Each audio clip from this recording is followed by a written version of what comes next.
ಮೈಂಡಲ್ಲಿ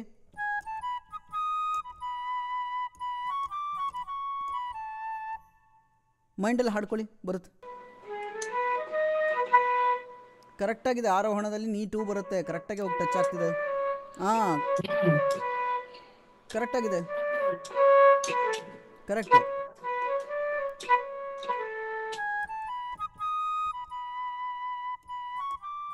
ನೋಡಿಲಿ, ನೀ ಆದಮೇಲೆ ವಾಪಸ್ ದಾಗ್ ಬರ್ತಾ ಇದೆ. ನೀವನ್ ಕರೆಕ್ಟಾಗಿ ರಾಗ ಕರೆಕ್ಟಾಗಿದೆ ಅದು.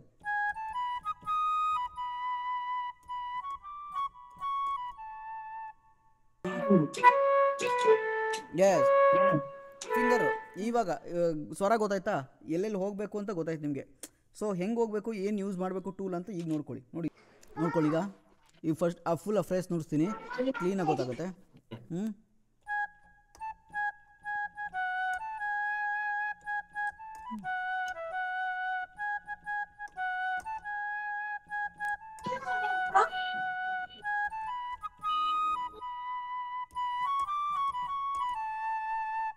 ಪುನಃ ಅದೇ ರಿಪೀಟ್ ಅದು.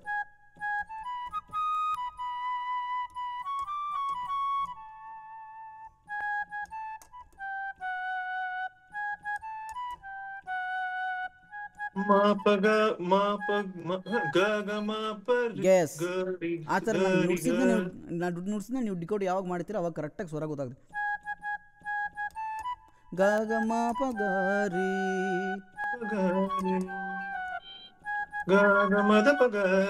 ಎಸ್, ಸೇಮ್ ಅದೇನೆ. ನಾವು ಎಲ್ಲಿತ್ತು ಈ ಫಿಲ್ಮ್ ಕಾಂಪೋಸಿಷನ್ ಇದೊಂದು ಅನುಕೂಲ ನಮಗೆ. ಪ್ರತಿ ಸಲವೂ ಏನು ಚೇಂಜ್ ಆಗಲ್ಲ. ಒಂದು ನಮ್ಗೆ ಯಾವಾಗಲೂ ಒಂದು ಸಿಗ್ನೇಚರ್ ಇರುತ್ತೆ. ಆ ಸಿಗ್ನೇಚರ್ ಒಂದ್ಸಲ ಇದ್ದರೆ ಆ ಸಿಗ್ನೇಚರ್ ಸ್ವಲ್ಪ ಸ್ವಲ್ಪ ಆಲ್ಟ್ರಾಗಿ ಸಾಹಿತ್ಯಕ್ಕೆ ತಕ್ಕಂಗೆ ಚೇಂಜ್ ಆಗ್ತಿರುತ್ತೆ ಅಷ್ಟೇ.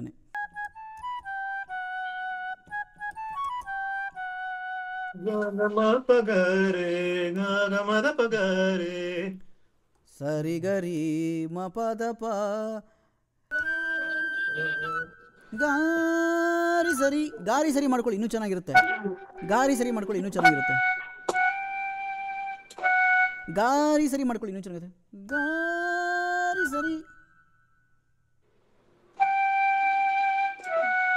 ಹಂಗಲ್ಲ. ಗಾರಿ ಸರಿ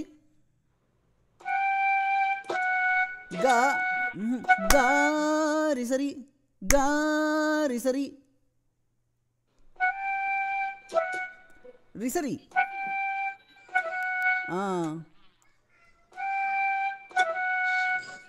ಆಕ್ಸೆಂಟಲ್ಲಿ ಬರ್ಬೇಕದು. ಕೇಳಿಸ್ದಂಗೂ ಇರಬಾರ್ದು. ಅದು ಕೇಳಿಸ್ಬೇಕು, ಅದು ಇದೆ ಅಂತ ಅನ್ನಿಸ್ಬಾರ್ದು. ಗಾರಿ ಸರಿ ನೋಡ್ಕೊಳ್ಳಿ. ವೇಟ್ ಲೆಟ್ ಮೀ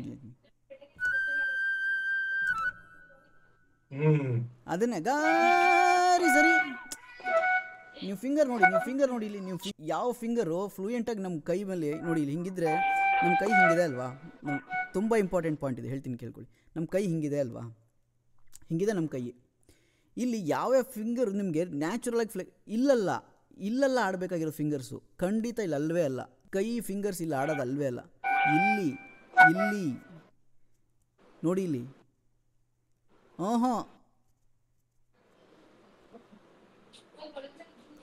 ಇಲ್ಲಿ ಫಿಂಗರ್ಸ್ ಆಡೋದು ಇಲ್ಲಲ್ಲ.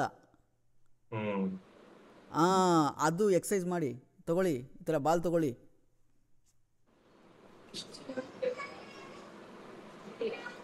ಪೋಸ್ಚರು ಫಿಂಗರು ಎರಡು ಕರೆಕ್ಟಾಗಿ ಬಂದರೆ ಹಾಫ್ ವೇ ಥ್ರೂ ನೀವು. ಮೊನ್ನೆ ಅದನ್ನು ನೋಡ್ತಾ ಇದ್ದೆ ಸರ್, ಈ ಪಿಂಕಿ ಫಿಂಗರ್ ಮತ್ತೆ ಇದು ವರ್ಕ್ ಮಾಡಬೇಕು ಅಂದ್ರೆ ಇದನ್ನ ಪಿಂಕಿ ಫಿಂಗರ್ ಅಲ್ಲೇ ಇಟ್ಬಿಟ್ಟು ಅದನ್ನ ಟಚ್ ಮಾಡಬೇಕು. ಟಚ್ ಮಾಡಿ. ಯಾಕೆ ಗೊತ್ತಾ ನಿಮಗೆ, ಇಲ್ಲಿ ಆಗತ್ತೆ. ಇಲ್ಲೇನೆ ಎಳೆಯೋದು. ಇಲ್ಲಿ ನಿಮಗೆ ಈ ಬೋನ್ ಇದೆಯಲ್ಲ, ಇದು ಮೂವ್ ಆಗಲ್ಲ. ನೀವು ಮೂವ್ ಆಗೋದು ಈ ಹೆಬ್ಬೆರಳ್ದು ಈ ಬೋನು.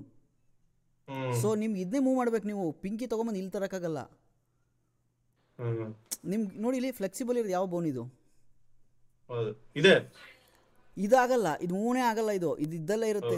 ಇದನ್ನ ಇಲ್ಲಿಗೆ ತರಬೇಕು ನೀವು. ಇದನ್ನ ಇಲ್ಲಿಗೆ ತರಬೇಕು, ಇದನ್ನ ಇಲ್ಲಿಗೆ ತರಬೇಕು, ಇದನ್ನ ಇಲ್ಲಿಗೆ ತರಬೇಕು. ಪ್ರತಿಯೊಂದು ನೀವು ಮುಟ್ಸಿ ತೊಗೊಂಬನ್ನಿ. ನಿಮ್ಗಾಗ ಆಟೋಮೆಟಿಕಲಿ ಅವಾಗ ನಾನು ಪ್ಲೇ ಮಾಡ್ತಿರೋದು ನೋಡಿದ್ರೆ ಇಲ್ಲಿ ನಾನು ಅಬ್ಸರ್ವ್ ಮಾಡಿದ್ರ, ನಾನು ಫಿಂಗರಲ್ಲಿ ಪ್ಲೇ ಮಾಡ್ತಾ ಇಲ್ಲ.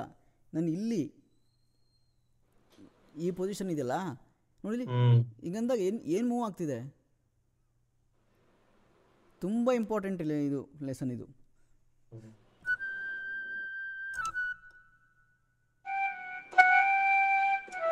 ಹಾಂ ಬಂತ ನೋಡಿ, ರೋಜಾ. ಹಾಂ ಹೆಂಗೆ ಬಂತಾ ಟೆಕ್ನಿಕ್ ಅಷ್ಟೇ, ಅಂದ್ರೆ ಅಷ್ಟೇ ನುಡ್ಸ್ಕೋತೀರಾ. ಈಗ ಇದನ್ನು ನುಡ್ಸ್ರು ಇದು ಆಗುತ್ತೆ. ಇಲ್ಲಿ ನೋಡಿ, ಇಲ್ಲಿ ಈ ಪಾಮ್ ಇದೆಯಲ್ಲ, ಈ ಪಾಮಲ್ಲಿ ಫ್ಲೆಕ್ಸಿಬಿಲಿಟಿ ಬರಬೇಕು. ಈ ಪೋರ್ಷನ್ನು ನಿಮಗೆ ಯಪ್ಪ ಲೆಫ್ಟ್ ಅಲ್ಲಂತೂ ಇಲ್ವೇ ಇಲ್ಲ ಸರ್. ಬರುತ್ತೆ ಗ್ರ್ಯಾಜುವಲಿ, ಯಾಕೆಂದ್ರೆ ನಾವು ಯೂಸ್ ಟು ಅಲ್ಲ. ನನಗೂ ಎಷ್ಟು ಸುಮಾರು ವರ್ಷದಿಂದ ಪ್ರಾಕ್ಟೀಸ್ ಮಾಡ್ತಾ ಮಾಡ್ತಾ ಈ ಕ್ಲಾಸ್ ಶುರು ಮಾಡಿದ್ಮೇಲಂತೂ ದಿನ ನುಡಿಸ್ತೀನಿ. ತೋರ್ಸಕ್ಕಾರ ಒಂದು 50 ಸಲ ನುಡಿಸ್ತೀನಿ. ಸ್ಟೂಡೆಂಟ್ಸ್ ಎಷ್ಟು ನುಡಿಸ್ತಾರೆ ನಾನು ಸ್ಟೂಡೆಂಟ್ಸ್ ಎಷ್ಟು ನುಡಿಸ್ತಾರೆ ನಾನು ಅಷ್ಟೇ ನುಡಿಸಿರ್ತೀನಿ. ಸೊ ಒಂದು ಅಡ್ವಾಂಟೇಜ್ ಇದೆ ನನಗೆ ಕ್ಲಾಸಲ್ಲೂ ಪಾಠ ಮಾಡೋದ್ರಿಂದನೂ ಅಡ್ವಾಂಟೇಜ್ ಇದೆ. ಚೆನ್ನಾಗಿ ಬಂತು. ಕಲಿಯೋದಕ್ಕೆ ನಾವು 3ನೇ ಕ್ಲಾಸಿಗೆ ಹೊರಟೋಗ್ಬೇಕು ಸರ್, ಅವಾಗ ಕಲಿಯೋಕ್ಕಾಗತ್ತೆ. ಸರ್ ನಾವು ಯಾವುದ್ರಲ್ಲಿ ಯಾವ ಸ್ಟ್ಯಾಂಡರ್ಡಲ್ಲಿ ಇದ್ದೀವಿ ಅದು ಇಂಪಾರ್ಟೆಂಟ್ ಸರ್. ನಾವು ಎಲ್ಲಿ ಈಗ ನಾನು ಹೋಗ್ಬಿಟ್ಟು ನಾನು ಇನ್ನೇನೋ ಒಂದು ಕೆಲಸ, ಈಗ ನಾನು ಯಾವುದೋ ನಾನು ಏನೋ ಬೇರೆ ಕೆಲಸ ಮಾಡಬೇಕು ಬಂದ್ಬಿಟ್ಟು ಇನ್ಯಾವುದೋ ಹೋಗ್ಬಿಟ್ಟು ನಾನು ಕಸ ತೆಗೆಯೋದಿರ್ಬೋದು, ನನಗೆ ಅಭ್ಯಾಸ ಇಲ್ಲ, ನನಗೆ ಗೊತ್ತಿಲ್ಲ ಅಂತಂದಮೇಲೆ ನಾನಲ್ಲಿ LKG ನಾವು ಆ ಪೊಸಿಷನ್ ಪ್ರಾಕ್ಟಿಕಲಿ ಇರೋದು ತಾನೇ ಇಂಪಾರ್ಟೆಂಟು.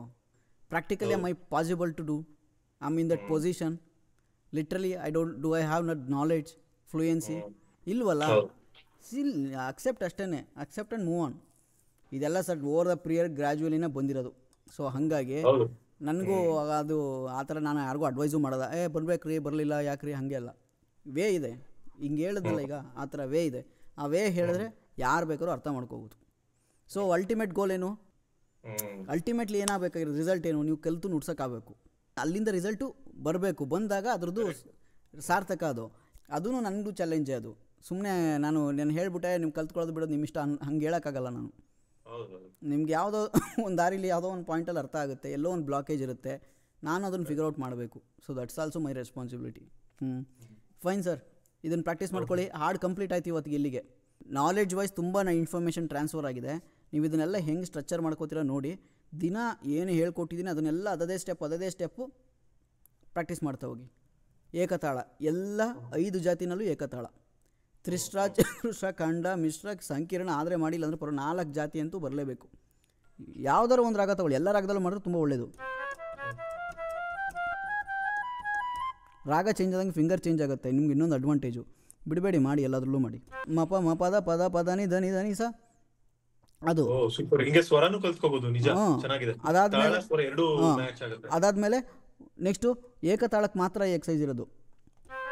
ಸರಿಗ ಸರಿಗಮ ರಿಗಮ ರಿಗಮಪ ಗಮಪ ಗಮಪದ ಮಪದ ಮಪದ ನಿ ಪದ ನಿ ಪದ ನಿ ಸ ನಿದ ಸ ನಿದ ಪನಿದ ಪನಿದ ಪಮದ ಪಮದ ಪಮ ಗಪಮ ಗಪಮ ಗರಿಮ ಗರಿಮ ಗರಿಸ.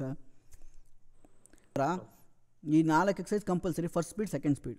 ಫಸ್ಟ್ ನಿಧಾನಕ್ಕೆ ಮಾಡಿ, ನಿಮಗೆ ಮೈಂಡ್ಗೆ ಅರ್ಥ ಆಗುತ್ತೆ. ಮಕ್ಕಳ ಥರನೇ ಆಟ ಆಡಿ ಸರ್ ಇದ್ರ ಜೊತೆ.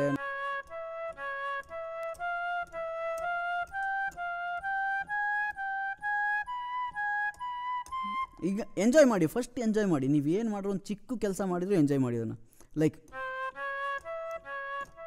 ಎಂಜಾಯ್ ಮಾಡಿ. ಅದು ಎಂಜಾಯ್ ಮಾಡಲಿಲ್ಲ ಅಂದರೆ ನಿಮ್ಮ ಮನಸ್ಸಿಗೆ ಹೋಗಲ್ಲ. ಅದು ತುಂಬ ಸಣ್ಣ ವಿಷಯ, ಅದು ಏನೂ ಇಲ್ಲವೇ ಇಲ್ಲ ಅಲ್ಲಿ. ನೀವೇನು ಮಾಡ್ತೀರಾ ಸರ್, ಈಗ ರಿಗಮ ಗಮಪ ಮಾಡ್ತಾಯಿದ್ದೀರಾ, but you should enjoy that.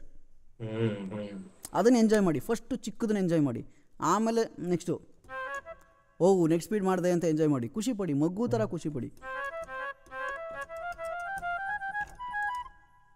ಆಗುತ್ತೆ.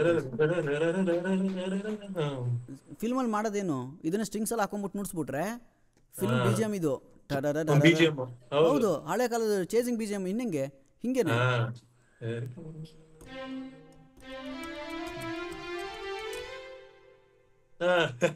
BGM. ಅದು ಅಲಂಕಾರಗಳೇ BGM, ಇನ್ನೇನು ಅಲ್ಲ. ಅದೇನು ಎಕ್ಸ್ಟ್ರಾ ಟೆರೆಸ್ಟ್ರಿಯಲ್ ಎಲ್ಲಿಂದನೋ ಬಂದಿರೋವಲ್ಲ. ಇಲ್ಲಿನೇ ನಾವು ಫಿಗರ್ ಔಟ್ ಮಾಡ್ಬೇಕಷ್ಟೇ. ಕರೆಕ್ಟ್. ಹೌದು, ಯಾವ ಇನ್ಸ್ಟ್ರೂಮೆಂಟ್ ಯೂಸ್ ಮಾಡ್ತೀರಾ, ಹೆಂಗ್ ಯೂಸ್ ಮಾಡ್ತೀರಾ, ಹಂಗೆ ಇದನ್ನೇ ಒಂದು ಸೌಂಡಿಂಗ್ ಚೇಂಜ್ ಮಾಡ್ಬಿಟ್ರೆ ಮೂಡ್ ಚೇಂಜ್ ಆಗುತ್ತೆ, ಇದಾಗುತ್ತೆ. ಈಗ ನಾವು ವೈಲಿನ್ಸ್ ಹಾಕೊಂಡೆ,